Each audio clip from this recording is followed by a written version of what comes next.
As readers of Thiauba prophecy, we all know that the United Egypt was quickly taken over by the priestly class. The priests gradually put Pharaoh under their thumb.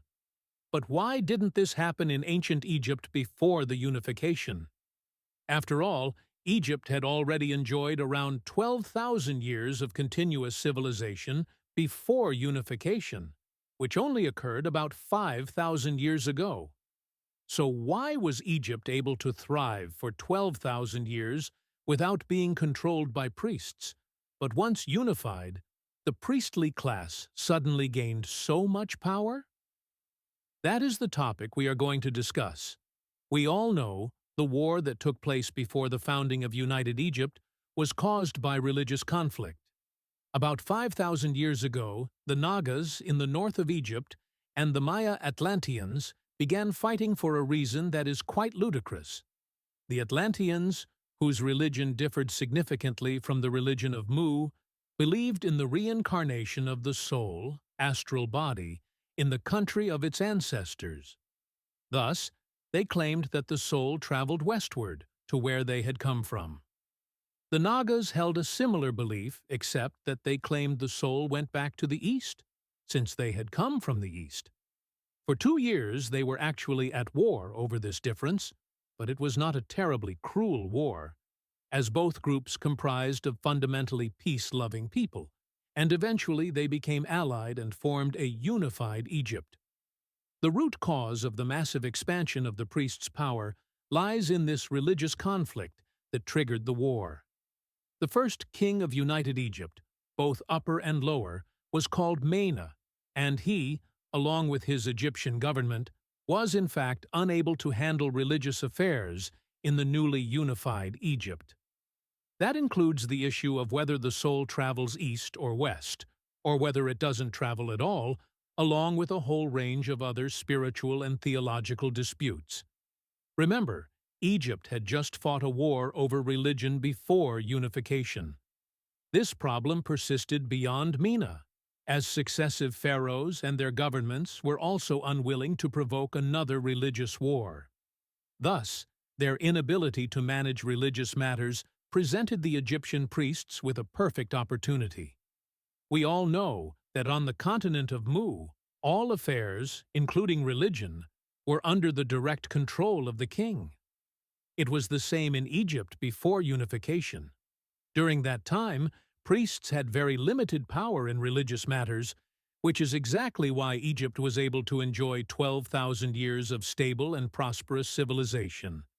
But after the founding of United Egypt, as pharaohs and their government could no longer reconcile the differences between the two religious factions, they couldn't simply force a unified doctrine, as that could lead to even more serious conflicts.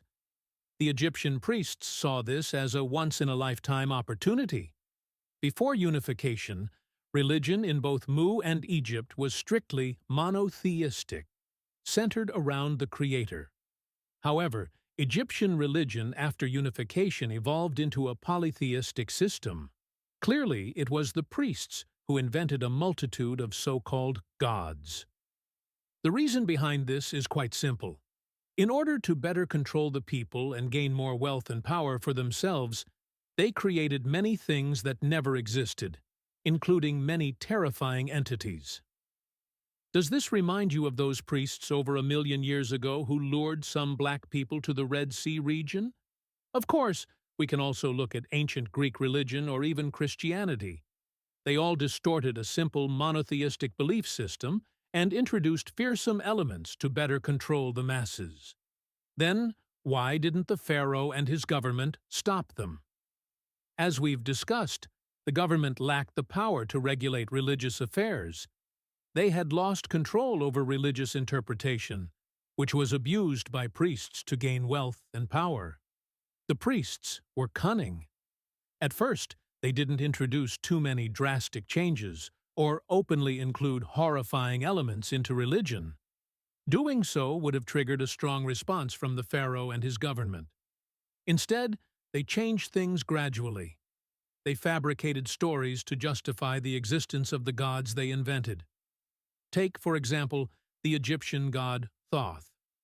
We all know he was actually Thoth, the builder of the pyramid. But in Egyptian mythology, he's portrayed as the god of wisdom, writing, and the moon, sometimes with an ibis head or even a baboon form. Such distortion of truth is truly disgusting. Later, they even merged the creator Ra with the god Amun, creating Amun-Ra.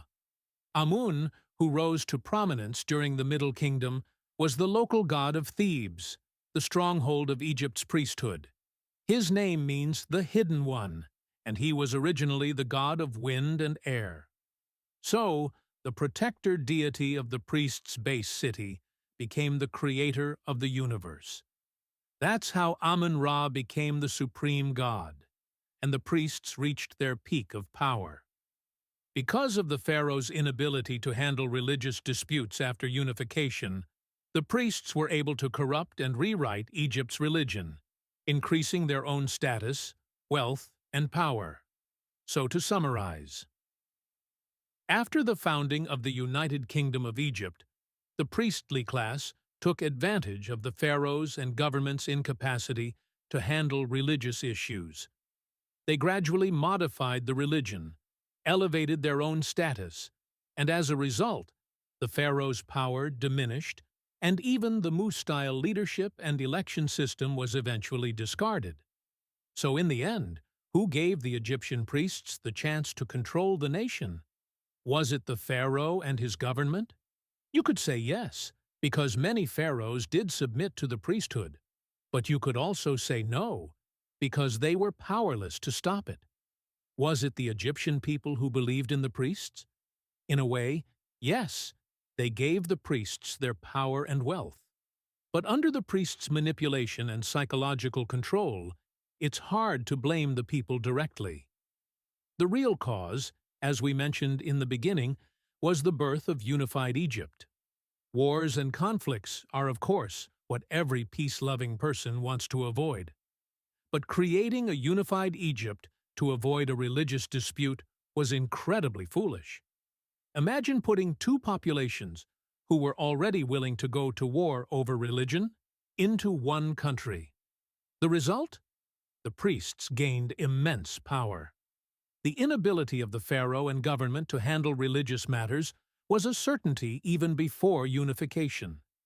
In other words, the day unified Egypt was founded, it was already destined that the priests would take control, and Egypt's long-standing prosperity would begin to decline. Since both peoples were peaceful, I find it hard to believe that signing a peace treaty and implementing other measures wouldn't have been enough to prevent war. In fact, that would have sufficed. Creating a united Egypt was an utterly foolish act.